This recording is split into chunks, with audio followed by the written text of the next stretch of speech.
World news के sponsor हैं स्वागत, अदरक, लहसुन और मसाले 100% प्योर एंड हाइजीनिक। अस्सलाम वालेकुम, आदाब। मैं हूं खलील फरहाद। शुरू करते हैं वर्ल्ड न्यूज़ हेडलाइंस के साथ। कम होते जा रहे कोरोना के असर के दरमियान सऊदी हुकूमत ने लिया बड़ा और अहम फैसला। अब उम्रा करने वालों की रोज़ाना की तादाद बढ़ा दी गई। अब रोज़ाना 70,000 ज़ायरीन अदा कर पाएंगे उम्रा।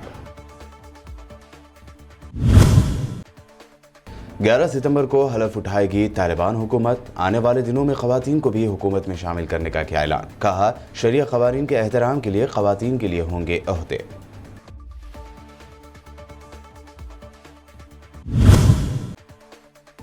सख्त सिक्योरिटी वाली जेल से 6 फ़लस्तीनी कैदियों के फरार होने के वाक़े पर बरहम इसराइल की शैतानी हरकत। दिगर जेलों में इसराइली कैदियों पर किया जा रहा है जुल्म। बेजा जुल्म पर इसराइली फोर्स से टकरा गए फ़लस्तीनी कैदी। यूपी इलेक्शन के पेश नज़र मायम सदर असदुद्दीन ओवैसी ने आज किया बाराबंकी का दौरा। नरेंद्र मोदी को 2 मरतबा पीएम बनाने के लिए अखिलेश यादव और मायावती की नासमझी को ठहराया जिम्मेदार। और तेलंगाना व उड़ीसा समेत कई रियासतों में स्कूल खोले जाने के बाद बढ़ने लगा कोरोना। ओडिशा में कोरोना प्रोटोकॉल पर सख्ती से अमल कराने की हुकूमत ने दिए अहकामात। उत्तर प्रदेश और मध्य प्रदेश में बढ़ता ही जा रहा है डेंगू बुखार का असर। यूपी में 90 अफराद की हुई मौत, अस्पताल भर गए। एक ही बेड पर 2 बच्चों का किया जा रहा है इलाज। सऊदी अरब में वजारत हज व उम्रा के मुताबिक उम्रा करने वालों की रोज़ाना की तादाद को बढ़ाकर अब 70,000 कर दिया गया है। ये बात उन्होंने एक ऐलान में बताई। वजारत का कहना है कि इस सिलसिले में हिफाजती तदाबीर और एहतियाती इक़दाम पर पूरी तरह कारबंद रहा जाएगा। वजारत ने वाज़ेह किया कि यह फ़ैसला मुताल्लिक़ा इदारों के साथ राब्ताकारी से किया गया। उम्रे की बुकिंग तवक्कलना एप्लीकेशन के ज़रिए की जा सकती है। बता दें कि कोरोना वबा की वजह से काफ़ी अरसे के बाद उम्रा ज़ायरीन के लिए हरम शरीफ खुल गए हैं और दुनिया भर से लोगों का यहाँ आकर उम्रा की अदायगी और मकामात मुक़द्दसा की ज़ियारत करने का अमल जारी है। अक़वाम मुत्तहिदा के अंडर सेक्रेटरी जनरल बराए इंसानी उमूर और emergency relief coordinator Martin Griffiths ने इस उम्मीद का इजहार किया है कि अफ़गानिस्तान को ज़मीनी रास्ते के ज़रिए जल्द इमदाद की फराहमी शुरू हो जाएगी। उन्होंने बताया कि हम अफ़गानिस्तान को ज़मीनी रास्ते के ज़रिए दिगर कंट्रीज से इमदादी सामान की फराहमी का आगाज़ करेंगे। ताहम इमदादी सामान की फराहमी का सिलसिला जारी रखने के लिए नई अफ़गान हुकूमत को सिक्योरिटी फराहम करना होगी। उन्होंने कहा कि हमें इस सिलसिले में सिक्योरिटी की ज़रूरत है और इसके लिए अक़वाम मुत्तहिदा के ओहदेदार तालिबान से ज़बानी वादों के बजाय तहरीरी मुआहदे पर गौर कर रहे हैं। अफगानिस्तान में तालिबान की नई हुकूमत 11 सितंबर को हलफ उठाएगी। इस दौरान तालिबान ने बड़ा ऐलान करते हुए कहा है कि अफगानिस्तान हुकूमत आने वाले दिनों में ख़वातीन को भी हुकूमत में शामिल करेगी। तालिबान ने मंगल को अफगानिस्तान की अबूरी हुकूमत का ऐलान किया था, जिसमें किसी भी खातून को वज़ीर के तौर पर शामिल नहीं किया गया था। तालिबान के तर्जुमान ज़बीहुल्लाह मुजाहिद ने कहा कि यह हुकूमत अबूरी है। शरिया क़वानीन के एहतराम के लिए ख़वातीन के लिए ओहदे होंगे।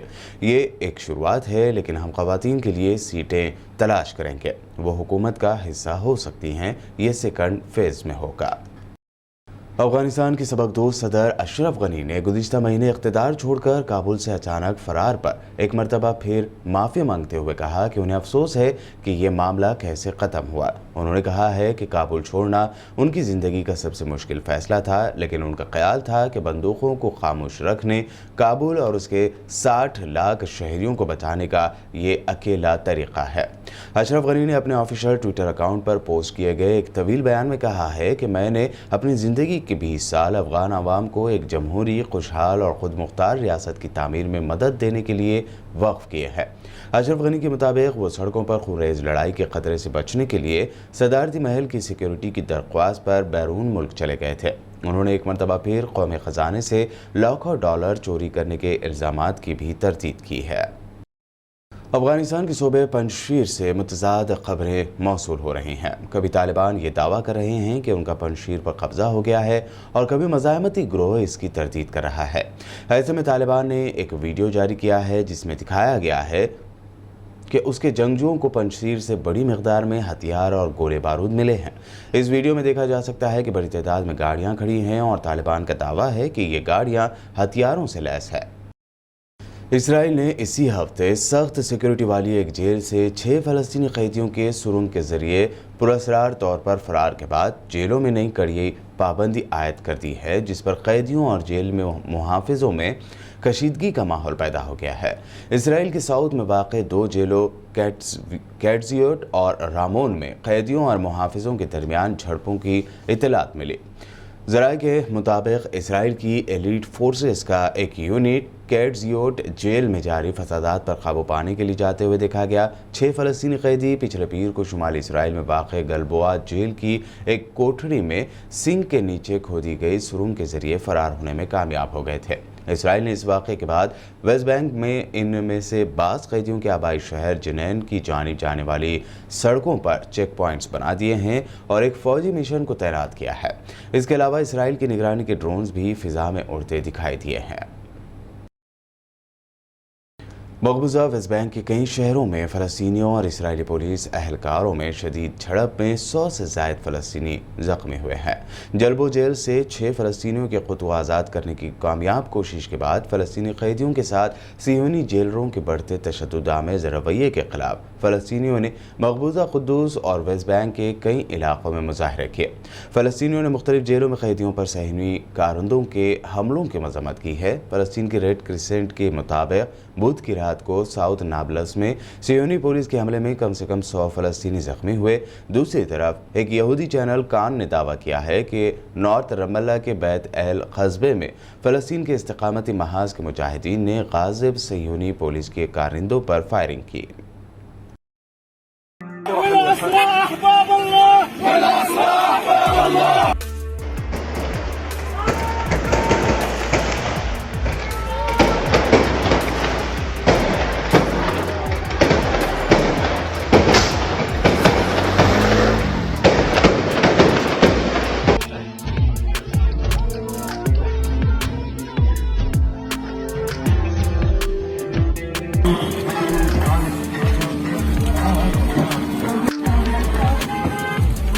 यमन के शहर मारिब में लड़ाई के दौरान तकरीबन 80 अफराद के मारे जाने की खबर सामने आई है। ज़राए के मुताबिक गुज़िश्ता 24 घंटों के दौरान 60 हौसी बाकी फ़िज़ाई हमलों में हलाक हो गए। इसके अलावा गुज़िश्ता 48 घंटों में की गई पुरतशद्दुद कार्रवाइयों में 18 हुकूमती फ़ौजी और दर्जनों अफराद ज़ख्मी हुए हैं। पिछले कई दिनों से मारिब सूबे में ईरान नवाज हौसी बागियों और सऊदी अरब की हिमायत याफ्ता इत्तेहादी फ़ोर्स के दरमियान जारी लड़ाई की शिद्दत में इजाफा देखा जा रहा था।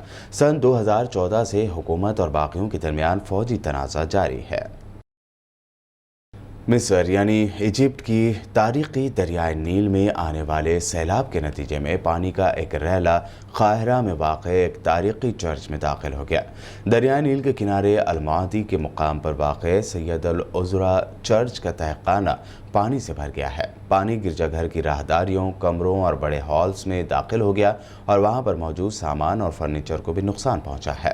ज़राए ने कहा है कि दरियाए नील में सैलाब के बाद पानी की सतह बुलंद होने से चर्च का तहखाना डूब गया। वर्ल्ड न्यूज़ में वक्त हुआ है एक शॉर्ट ब्रेक का। ब्रेक के बाद जल्द लौटेंगे और देखेंगे अहम नेशनल न्यूज़।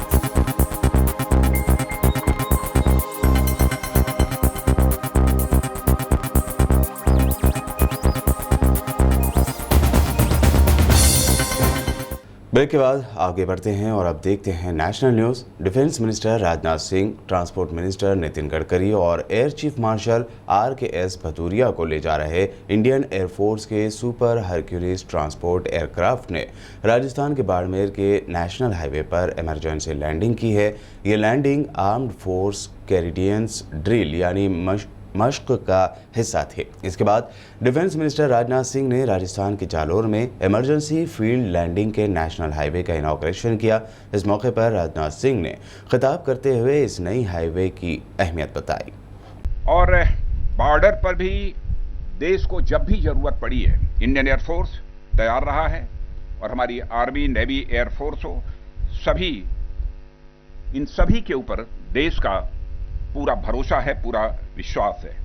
ऐसे में इस प्रकार की इमरजेंसी लैंडिंग फील्ड्स और हमारी सेनाओं के ऑपरेशनल और सिविल असिस्टेंस को और भी एज प्रदान हुआ है। इस प्रकार की यहां पर एक एयर स्ट्रिप तैयार होने के परिणाम स्वरूप, जैसा हमारे सड़क परिवहन मंत्री हमारे मित्र नितिन गडकरी जी ने बतलाया कि हमारी सरकार रोड्स, हाईवेज का निर्माण का काम तो कर ही रही है, साथ ही साथ हमारे सेना की ऑपरेशनल कैपेबिलिटी भी बढ़े, उसके लिए भी जो भी आवश्यक सुविधाएं दी जा सकती हैं इस मंत्रालय के द्वारा या पूरी कराई जा सकती हैं, उस दायित्व का भी निर्वाह यह मंत्रालय कर रहा है। ऑल इंडिया मजलिस इत्तेहादुल मुस्लिमीन के सरबराह असदुद्दीन ओवैसी आज बाराबंकी के दौरे पर हैं। पुलिस इंतजामिया ने उन्हें सिर्फ 3 घंटे ही रैली के लिए दिए हैं। इससे पहले कल बुध को यूपी के अपने दौरे के दूसरे दिन उन्होंने इल्ज़ाम लगाया था कि नरेंद्र मोदी 2 मरतबा पीएम अखिलेश यादव की समाजवादी पार्टी और मायावती की बीएसपी की नासमझी की वजह से वो पीएम बने।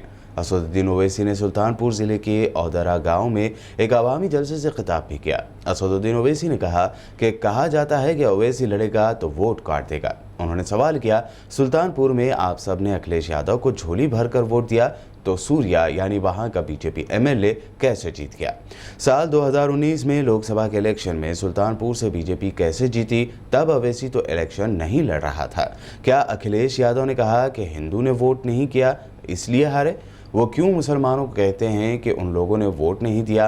क्या मुसलमान कैदी है? असदुद्दीन ओवैसी ने यह भी कहा कि 2 बार बीजेपी मुसलमानों के वोट से नहीं जीती है। भाई ये इरफान साहब कौन सी पार्टी के हैं? पहले उनसे ये पूछ लीजिए कि अखिलेश यादव की राय क्या है।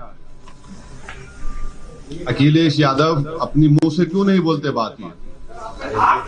अरे छोटा, हम क्या चाहते हैं? हम ये चाहते हैं कि उत्तर प्रदेश में जैसा कि हर समाज, हर बरादरी की पॉलिटिकल लीडरशिप है, उनकी एक पहचान है, उनकी एक शनाख्त है, उसी तरह इंशाअल्लाह ताला उत्तर प्रदेश में मुस्लिम अक़लियत की एक इंडिपेंडेंट पॉलिटिकल वॉइस हो, जिसको भारत का संविधान उसकी इजाजत देता है।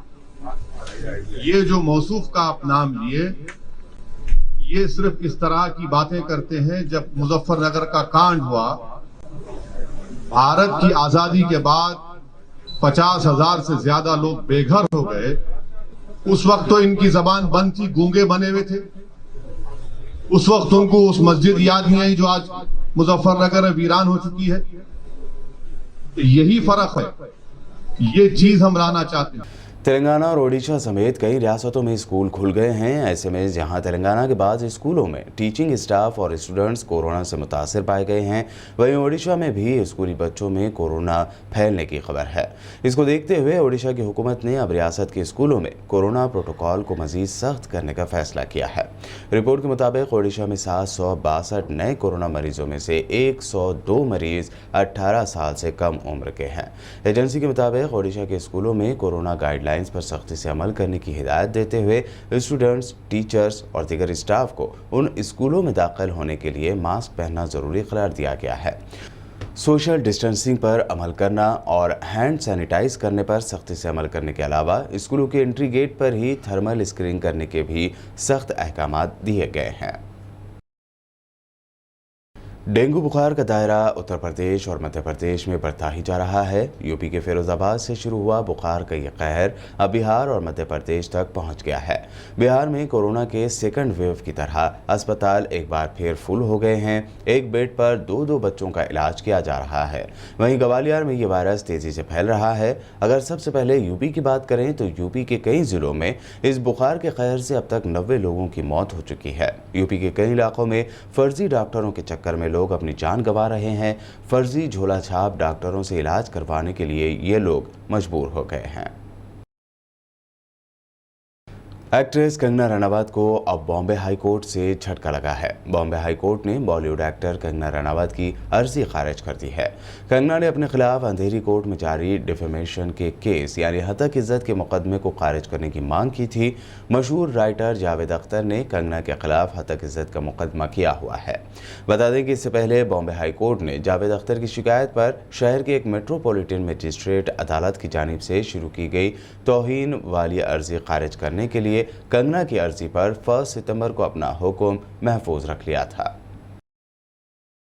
मध्य प्रदेश के शहर ग्वालियर के बीच सड़क पर नशे में धुत एक लड़की ने जमकर हंगामा किया। लड़की की शनाख्त दिल्ली के एक मॉडल के तौर पर हुई है।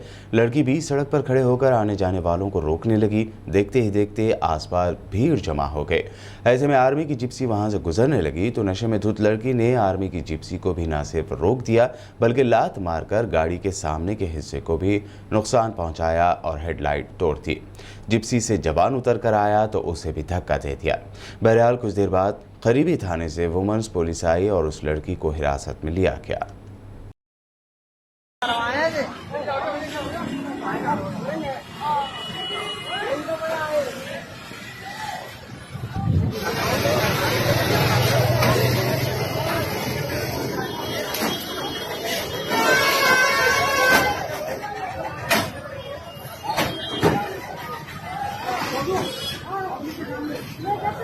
सब है कोई इशू नहीं है, वीडियो बन रही है, कोई इशू नहीं है सर, वीडियो बन रही है, कोई इशू नहीं है, वीडियो बन रही है, कोई इशू नहीं है, कोई दिक्कत नहीं है।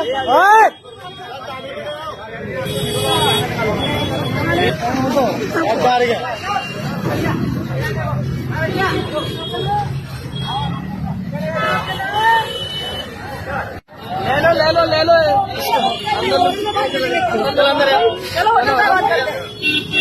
इसको साड़ी। वर्ल्ड न्यूज के आखिर में हेडलाइंस पर डालते हैं एक और नजर।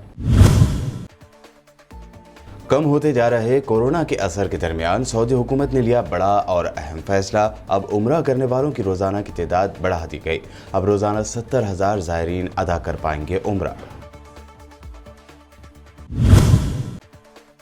11 सितंबर को हलफ उठाएगी तालिबान हुकूमत। आने वाले दिनों में खवातीन को भी हुकूमत में शामिल करने का किया ऐलान। कहा शरिया क़वानीन के एहतराम के लिए खवातीन के लिए होंगे ओहदे।